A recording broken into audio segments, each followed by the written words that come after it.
Welcome to COIQ, a first-of-its-kind video program about health innovators, early adopters, and influencers, and their stories about riding the roller coaster of healthcare innovation. I'm your host, Dr. Roxy, founder of Legacy DNA Marketing Group, and it's time to raise our COIQ. Welcome back. On today's show, we don't have any guests with us, but we have our producer, Matt Johnson, with us, and we're just going to jump right into this show. This episode, we're going to be talking about what's the difference between launching and commercializing a healthcare innovation. That's right. And super excited to talk about this because it's something that a lot of your clients, they understand once they work with you. A lot of the folks out there that are working to launch an innovation into healthcare probably don't understand this. And so we're going to be talking about some things that are going to be super helpful and useful to anyone that has an innovation that they want to get out there and commercialize it. But let's talk about the difference in terms. So what you find is that a lot of people kind of use these terms interchangeably and throw them around as if they're the same thing. But to you, why are they two different things to begin with? Yeah, Matt, that's right. So when people reach out to us, a lot of times they use the terms launch or go to market and commercialization interchangeably. And so we start off having a conversation on what's the difference. And I would define that in two different ways. I say that there's two factors. One of those differences is the timing of that process, and the other one is the goal of that process. So when you are launching a product, it's usually the last step in the innovation process. So you would have gone through the idea, conceptualization, maybe even the pilot phase, and now you're ready to launch. So you're usually looking for a marketing partner, a go-to-market partner to help me launch this product into the marketplace. And the goal of that is usually to maximize awareness of the innovation or maximize interest in the innovation. Whereas with the commercialization process, this is something that starts much earlier than launch. This is way before a product is ever developed. So it's mostly starting during the ideation or conceptualization part of the process.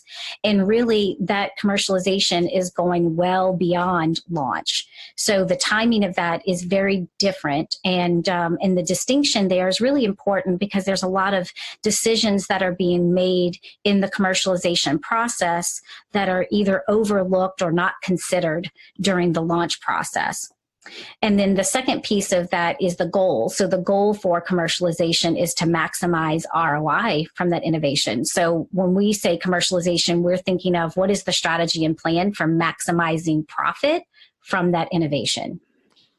Yeah, which makes sense. You've got a launch, which the goal is to maximize awareness, right? Versus a commercialization strategy, which is actually set out to maximize ROI, right? To get actual real results and get people buying and investing in the product, getting them investing in the idea of what you've created. So it just doesn't go out there and people are aware of it, but then nothing happens, which is a distinct possibility. You're definitely fighting an uphill battle anytime you're launching something new, kind of into the market. So let's talk about being like, where does launch kind of fit in your world? Like when you do a launch properly, where does launch actually kind of fit into what you think of as commercialization? Why, kind of go a little bit deeper into why they're two very different things. Yeah. So when we start off developing the commercialization strategy or plan, we start off with looking at the product, and we look at things like what's the minimal viable product, and not just the minimum features and functionality that a product would need, but specifically through the lens of the early adopters. What's the minimum value that this product or innovation needs to deliver specifically to the early market, which will be very different than the mainstream market. If someone is coming to us to launch an innovation, we might be looking at more of the broader market and looking at the mainstream market's needs and the value that that innovation is delivering, which would be very different than just the early market. Yeah, that's so true. And it's such a hard concept, I think, for people to wrap their brains around.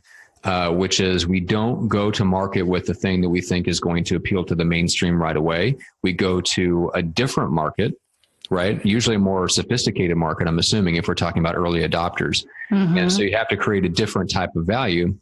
But then there has to be a very clear path from, okay, if we're going to follow that strategy, there has to be a very clear path from here's the minimum value that we start creating, but here's how we build it into our ultimate vision. Because I think if people are going to accept that idea, that we need to start with an early adoption and kind of a minimum value first. There has to be a path to their greater vision. And that's from what I understand, that's kind of part of the process that you help walk them through. Yeah, because a big challenge that happens is when clients will come to us or healthcare brands will come to us, if they're looking for just a launch partner, they've already made a lot of those product decisions. And so then we are finding that majority of the time that they've really overdeveloped the product. They're adding a lot of features and functionality that either the early market doesn't want, or they're investing so many resources in the product, making sure that it is not just perfect, but it just has every bell and whistle that sometimes they have very limited resources to actually take the innovation to market because they've spent so much into the product. And you can imagine how successful that's going to be if you're investing millions of dollars in the product and then you've got $50,000 to actually commercialize it. Right. Yeah, that's not a fun position to be in. No, not at all. And so the commercialization, we start off talking about the product and what that minimal viable product. We have conversations about timing. And what's really interesting is a lot of time people think that the timing for their commercialization strategy is when the product is ready. And they really don't give it any type of consideration around, should we be first to market? What's the risk exposure for being first to market versus being second? A lot of people assume that being first to market is kind of like the sure thing winning strategy. And if you look at research, you actually see a lot of times that that's the opposite of the case. There are a lot of advantages of being first to market, but there are a lot of disadvantages too. And if you can imagine being a fast follower, you get a chance to look at those companies that have come before you, see what mistakes they've made, see what's resonating and not resonating, what are those gaps, and then you can tweak and modify your innovation to fill in those gaps. So there's a whole lot of strategic consideration around timing strategies that are part of the commercialization process that, again, are not typically considered if you're just thinking about launch or go to market, because it's predominantly looking at communication, messaging and communication channels. Yeah, exactly. Because you mentioned that a lot of those decisions are already made. So I wanted to throw out some things that you would ideally, if they were working with you from the right stage and setting it up and kind of getting them on the right path, you'd be helping with things like product identity, logos, visuals, developing the advertising and things like that, to where you're not taking something that, hey, this is the way it is, and now let's figure out how do we market this thing, but instead taking a more holistic approach and starting with the market and really looking at what do they want, and then what does that subset of them want that's most likely to jump on this thing right out of the gate, and then figuring out, okay, how do we deliver exactly that to them so they'll be super excited about it, and then they're going to help the mainstream adopt it. And to me, it's super unique. I don't see anybody else really taking that kind of a strategic approach, because most people would rather try to go for the mainstream right away. They're impatient. They'll spend all the time behind the scenes, like you said, overbuilding the product, and then so little time on the marketing. But they're not taking the market into consideration and what they want. Absolutely. And what I see, especially in any industry, but especially in healthcare, is that health innovators will have a tendency to become very discouraged because they are taking their innovation, that's something that would be very interesting and appealing to the 2.5% innovator market or the 13.5% early adopter market, right? So that first 16%, but instead they go out to the mainstream market and try to convince them that they have a problem that needs to be solved and to buy this innovation. And there's a misalignment between the messaging and the market. So they're kind of maybe using that sophisticated, highly technical messaging, which resonates with early adopters, but they're using that messaging towards the mainstream market. And the mainstream market don't want innovative, new, no one's tried it before. They want the ones that's time tested, proven, give me the 12 case studies, give me confidence and assurance that this is effective before I'll even consider anything. And I also want to know that the people in my network have used it successfully as well and think really highly of it. So that post purchase attitude or perspective is really important for engaging the mainstream market. But that misalignment can make a world of difference between market success and failure. Yeah, it's interesting to think about when you put something in front of the mainstream market, what are they going to do? How are they going to react? And you pointed it out exactly. They're going to look for the proof. They're going to look for who else do I know that's already doing this, already engaging in this, already interacting with this. What's their experience like? And then beyond that, they're also going to look for, okay, are other people as close to me as possible? Like what are other people who look exactly like me and have exactly my circumstances? What's their experience? Because the mainstream has a very different outlook and a much more risk averse outlook than your early adopters.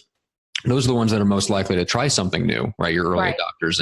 And so it has to be a very specific strategy, which we'll get into that in another episode, because you have a whole strategy for really how to go to that segment of the market. But I think if anybody pulls something out of this episode, just that idea that the mainstream has a certain way of thinking, and a lot of the ways that healthcare innovations are launched into the marketplace just doesn't match how the mainstream behaves and how they make decisions. Yeah, and if you're launching a healthcare innovation or commercializing a healthcare innovation, you're going to be really discouraged and think that there just isn't a fit for your innovation if you are continuously trying to get the mainstream market to buy it first. Yeah, exactly. And tell me a little bit of what are some of the other symptoms? So let's say somebody has done that. They've got a great product, a great innovation. Their messaging, it's not quite right. It's not resonating. They can't seem to find their footing. They're not gaining traction. What are some of the other symptoms? Like, how does that show up in the business, and how does that show up in what they hear from the market?